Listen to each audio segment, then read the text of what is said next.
Bom dia, pessoal, tudo bem? E aí, como é que vocês estão com esse frio? Eu estou simplesmente odiando, porque eu odeio frio, eu já estou sofrendo demais. Então, em julho, eu acho que eu vou estar odiando mais ainda. Vamos lá, pessoal. Continuando o gênero que nós vimos na outra aula, vocês perceberam que foi uma aula bem rápida para introduzir o gênero resumo para vocês, que é um gênero que eu julgo bastante. Ele tem a carinha de ser fácil, né? Mas ele tem alguns detalhes que fazem com que os alunos tenham um pouco mais de dificuldade para escrever os resumos, tá? Então, na aula de hoje, eu vou dividir o gênero resumo em 3 aulas, tá? Na aula passada, eu expliquei para vocês, então, essas características básicas, né, do resumo, o que pode fazer, o que não pode, como é que a gente divide esse texto, né? Vocês viram lá que é em um parágrafo só, que é em terceira pessoa, né? O que a gente não pode colocar exemplos e tudo aquilo. Então, hoje a gente vai ver o processo de sumarização. O que é esse processo de sumarização, Pro? É mais ou menos mais ou menos não, né? São as regras que nós vamos usar para realmente escrever o resumo. Então, o que eu preciso fazer? Eu preciso entender essas regras, né? São 4 regras, então é coisa tranquila, não é nada que vocês precisam, né? Báscara, que vocês têm que ficar decorando uma regra e tal.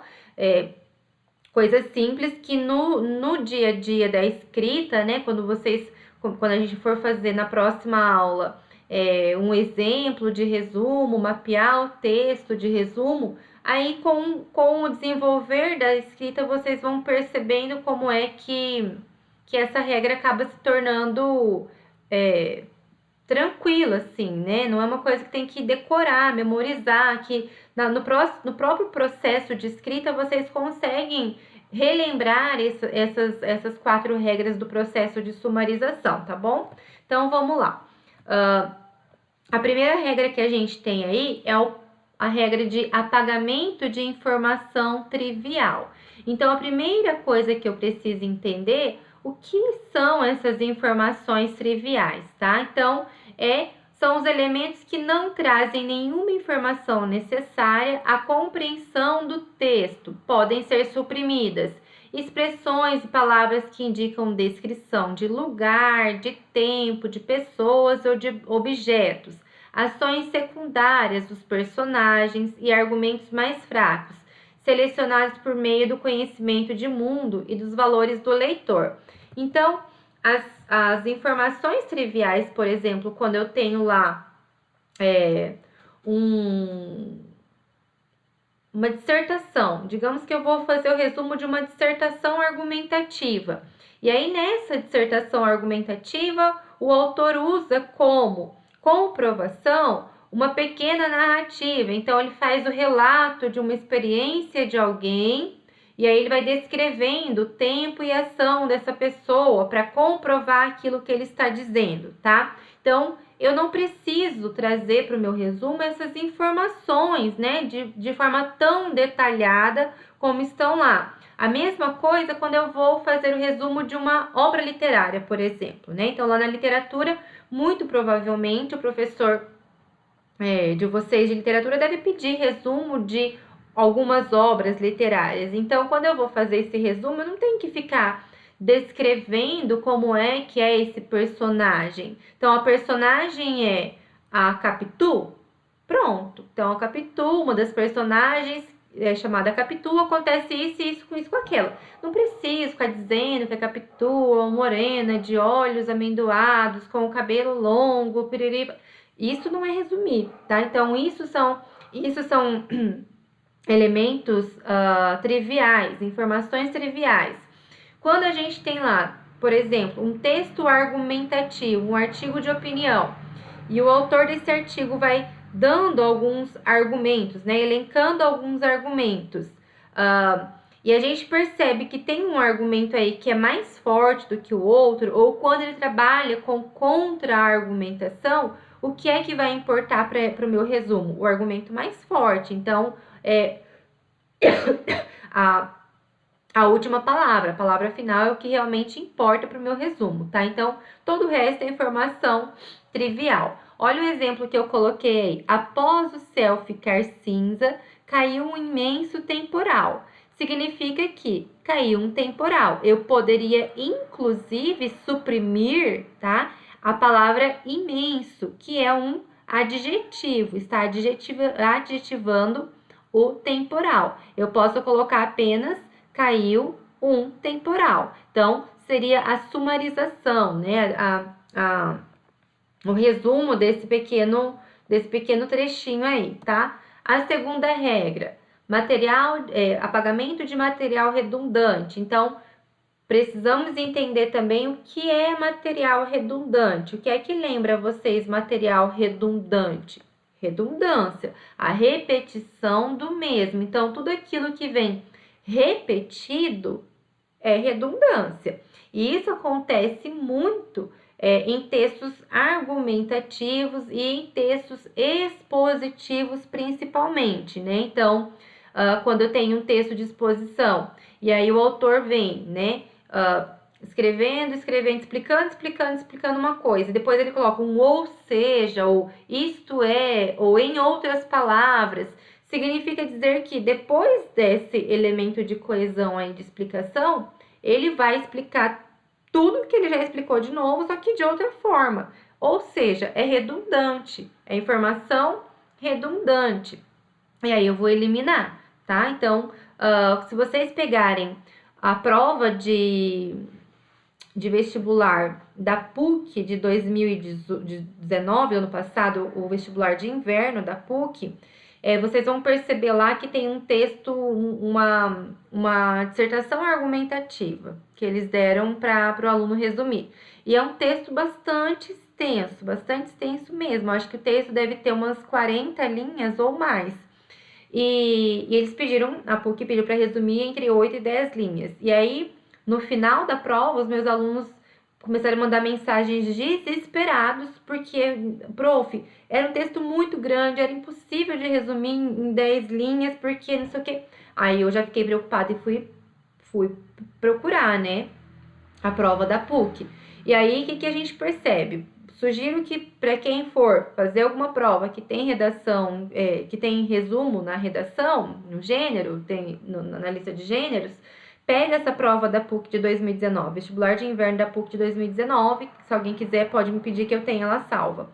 E percebam como é que a gente tem um monte de redundância naquele texto. Então, quer dizer, a PUC deu um texto gigante exatamente para saber se o aluno conseguia fazer esse apagamento de informação redundante.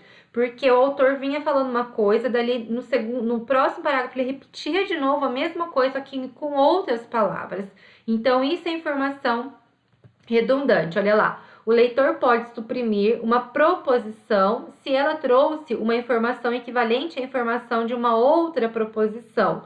Ou seja, estão vendo aqui que eu coloco um ou seja? For redundante, significa que tudo isso que eu disse aqui, ó, suprimir uma proposição, aqui do se ela trouxe informação, não sei o que, não sei o que, não sei o que, dessa vírgula até essa vírgula aqui, eu estou repetindo de novo a partir desse for redundante. Então, eu tenho uma marquinha aqui, ó, linguística, que já me diz que o que vem depois disso é redundância, tá? Podemos apagar também as expressões de um determinado conceito ou proposição que não tragam informação nova, pois sabemos, pelo nosso conhecimento de mundo, que essa informação já está implicada no conceito. Então, por exemplo, se eu tenho um texto que fala sobre o conceito de sociedade líquida, né? Por exemplo, lá que vocês veem bastante, usam bastante. E aí, nesse texto fonte, no texto original, o autor vai explicando pra gente, né? Define esse conceito, explica o que é sociedade líquida, para depois contextualizar esse conceito numa outra situação. Significa dizer que no meu processo de resumo, eu não preciso trazer para o meu resumo a explicação desse conceito, a definição dele. Basta eu dizer sociedade líquida. Basta eu dizer isso. Pronto. Se alguém que vai ler meu resumo não sabe o que é, vai procurar no texto fonte, tá? Porque é um conceito conhecido, né?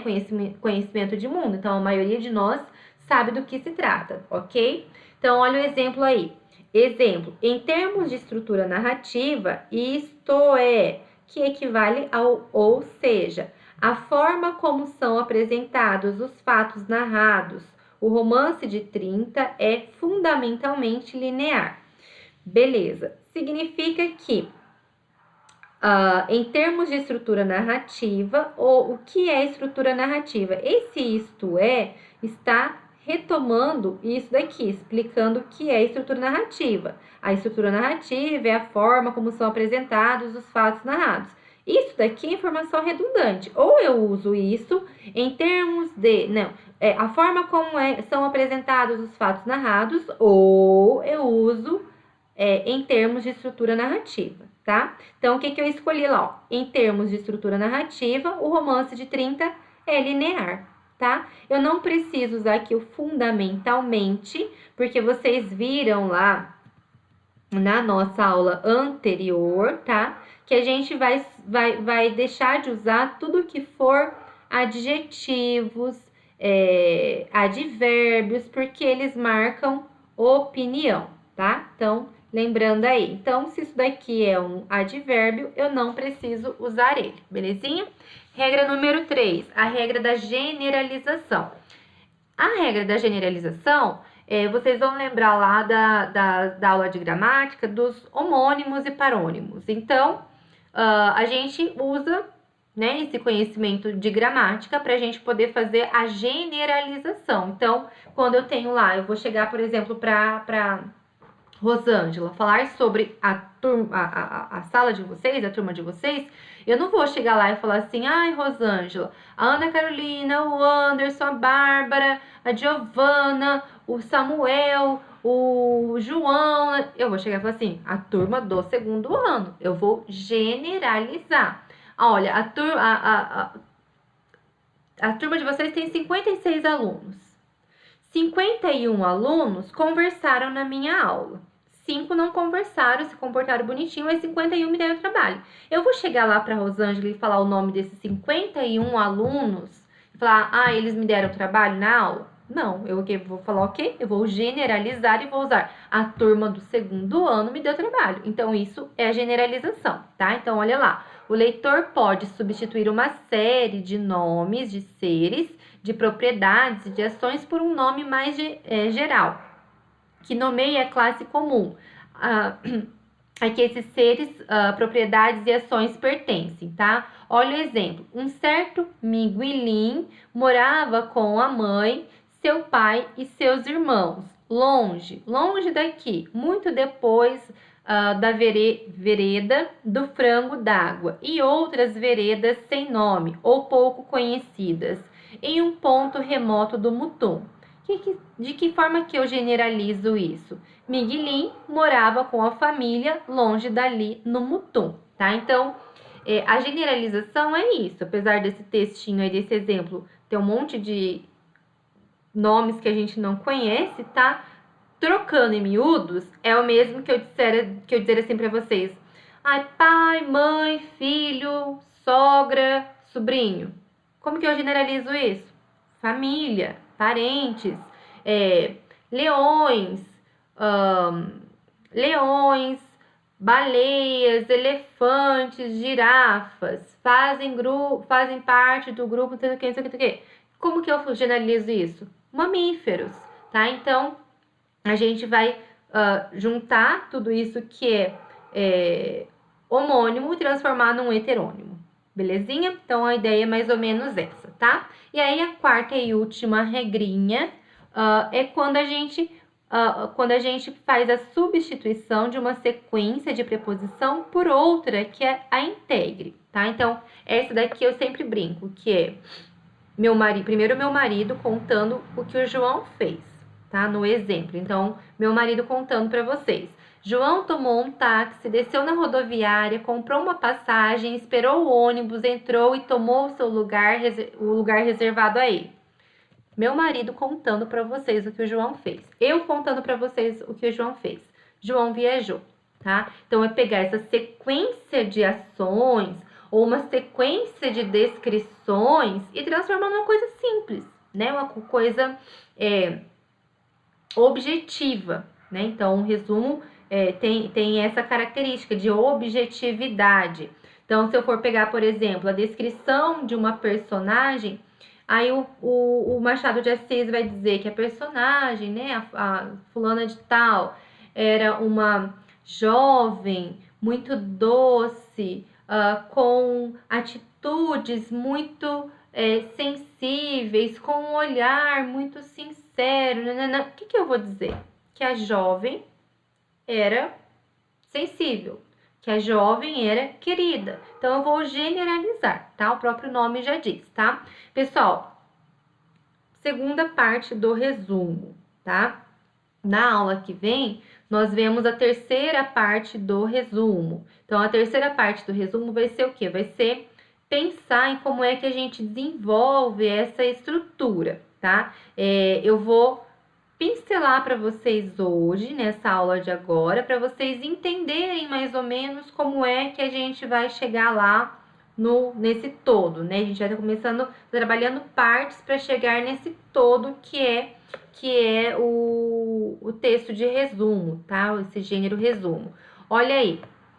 Então, eu tenho aí mais ou menos essa estruturinha aqui, tá? Essa estrutura que eu coloco aqui para vocês, né? Nessas duas primeiras setinhas, como é que eu vou organizar esse texto. Óbvio que aqui tá bem sintetizado. Na próxima aula, a gente vai pensar essa organização aí, porque o primeiro passo é ir lá e conseguir sumarizar, né? Fazer o processo de sumarização no texto fonte. Então, saber quais são as ideias principais, quais são as secundárias para eu apagar, o que é que realmente importa nesse texto, o que não importa. Então, a gente vai ter que pegar aí uns 2, 3 textos para a gente poder mapear ele para depois a gente conseguir escrever, de fato, o resumo. O resumo, pensando de forma estrutural, vocês vão perceber que ele é muito diferente das cartas. As cartas a gente tem um monte de elemento, tem cabeçalho, tem vocativo, tem objetivo, tem papel social, tem uma série de coisas que no resumo não existe. Então, resumo, eu não tenho papel social. Se a universidade disser no comando que você é estudante de graduação, não me importa, tá? Não importa, para o resumo não importa, isso não vai aparecer no seu resumo, até porque a primeira pessoa não vai aparecer, é só mesmo para contextualizar. Então, o que a gente tem aí? A gente tem um primeiro período, né? E aí lembrar que é primeiro período e não primeiro parágrafo, porque tudo isso daqui vai estar dentro de um único parágrafo. Então, como é que eu começo o meu resumo? Com 4 elementos básicos, tá? Então, que tem que aparecer. Então, é aquilo que a gente chama de referência inicial à fonte. Essa referência inicial à fonte, alguns professores chamam de catalogação do resumo, né? O nome pelo qual chamo não faz diferença, o que importa é que vocês têm que fazer essa apresentação do texto fonte, dizer para a banca de onde é que vocês estão tirando essa informação. Tem 4 elementos, então você precisa dizer qual é o título do texto, então qual é o título do seu texto. Aí aqui no exemplo de baixo eu tenho aqui, ó, o título, Por que amamos os animais? Esse é o título do texto que eu vou resumir, e o título está entre aspas, tá? Aí eu tenho autor, então, segundo elemento, autor, escrito por quem? Ema Oliveira, beleza? Tem o autor aqui. Onde é que esse texto foi publicado? Onde é que o leitor vai encontrar ele se quiser ter acesso a ele inteiro? Lá no portal do UOL, tá? Então, foi publicado pelo portal UOL. E sobre o que é que esse texto vai tematizar? Vai tematizar sobre o amor pelos animais. Então, esses 4 elementos vão sempre começar o resumo. Precisa ser nessa ordem? Não precisa, desde que eles apareçam no primeiro período. Pro, mas e se não tiver título, meu texto? Se for uma adaptação e não tiver título? Beleza, pula essa etapa e coloca os outros 3 elementos. A mesma coisa se não tiver nome do autor, não tem problema. Coloca título, veículo de publicação e o tema. Então, se a fonte, né, da universidade estiver faltando um desses elementos, não tem problema, você vai usar os outros 3 que estão disponíveis lá, tá bom? E aí, no corpo, né, acabei aqui, prestem atenção que eu acabo esse período aqui, tá? Então, é o primeiro período que vai ter esses 4 elementos. Acabei essa apresentação, eu vou colocar um ponto. Por que eu tô chamando atenção para isso? Porque muitos alunos engata a segunda marcha aí, vai embora e já começa a resumir, falar, né? Escrever sobre o texto e pronto, vai embora. Desce a banguela e não esquece que tem que pôr ponto. Então, é o primeiro período. Apresentou o seu texto? Ótimo. Agora sim você vai de fato começar a resumir. E aí, esse corpo do resumo é formado sempre de 3 elementos. Então, a gente vai ter o mecanismo de coesão, que geralmente é um mecanismo de coesão de soma. Por que é o de soma? Porque você vai estar somando informações, tá? Então, além disso, ademais, ou então os de marcação de discurso indireto, porque o resumo é todo em discurso indireto, a retomada da fonte, o verbo dicende e a paráfrase, tá? Então, a paráfrase é de fato o que a gente tem lá, né, que trazer para o texto. Então, a informação primária com as suas palavras, tá? Então, olha aqui. De acordo com é o meu mecanismo de coesão. A autora, quem é a autora? A Ema Oliveira. Então, a retomada da fonte. Há explicações científicas para piriri parará. Olha o verbo aqui e aí eu faço a paráfrase. Mecanismo, ponto. Mecanismo de coesão. Além disso, mecanismo de coesão. Fonte, Oliveira. Então, retomei a fonte. Verbo dicende. Afirma. E aí, o que é que a pessoa afirma, tá? Por fim, mecanismo de coesão, a publicação, retomada da fonte, a ponta, verbo dicende e a paráfrase, tá? Então, resumo é um texto estruturalmente muito simples, né? O que a gente tem que pensar sempre? Que a gente tem que dividir em vários períodos, porque é um texto objetivo. A marca do resumo é a objetividade. Então, sempre dividir em vários períodos. E aí, lembrar que a cada novo período, eu preciso, coloquei um ponto final, usar de novo o mesmo esqueminha. Mecanismo de coesão, retomada da fonte, verbo dicende, paráfrase, ponto. Começa o próximo período. Mecanismo de coesão, retomada da fonte, verbo dicende, paráfrase. Tranquilo, simples, mamão com açúcar, né? É a estrutura. Onde é que a gente tem que tomar cuidado com o resumo? Em primeiro lugar, tomar cuidado com as informações que eu vou trazer para o texto. Então, a primeira coisa que eu tenho que fazer é isso, tomar cuidado com isso, tá? Em segundo lugar, com a escolha lexical, pensar, será que o que eu estou escrevendo corresponde de fato ao que o autor quis dizer? Segundo elemento. Terceiro elemento, cuidado com a opinião. Então, não vou me marcar no texto em momento nenhum usando primeira pessoa do plural ou do singular e nem vou usar adjetivos e advérbios porque eles marcam opinião. Então, eu tenho que ser o mais neutro possível, né? O resumo é o único texto de todos os textos que vocês vão ver no vestibular e nos processos seletivos, é o único texto que não tem opinião nenhuma do aluno, não tem nada que mostre que você é um ser pensante, tá? Então, quer dizer, nas cartas vocês têm que opinar, têm que argumentar, na resposta argumentativa, na dissertação, no artigo de opinião, no relato você se marca em primeira pessoa, a partir do relato a gente consegue entender qual é as suas ideologias. Agora, no resumo, não, gente. No resumo, não tem nada que seja seu. Tudo é do outro. O que é que a gente vai analisar, né? A banca vai pensar na hora de corrigir o seu texto. Qual é a sua capacidade linguística, tá? Então, não é a sua capacidade textual que a gente analisa a sua capacidade linguística, ok?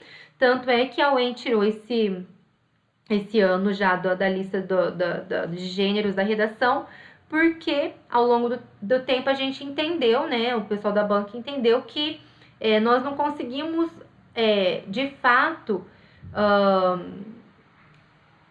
conhecer esse aluno, né? Medir o conhecimento textual desse aluno a partir do resumo. E aí a gente mede o conhecimento linguístico, mas isso é papel da prova de gramática, tá? Então é isso, a aula de resumo de hoje é essa. Se alguém tiver dúvida, por favor, entre em contato, me mandem uma mensagem no WhatsApp. Para essa semana a gente ainda não tem nenhuma atividade obrigatória, tá? Na semana que vem eu já vou postar para vocês uma atividade de resumo, ok? Boa semana e bons estudos. Um beijo!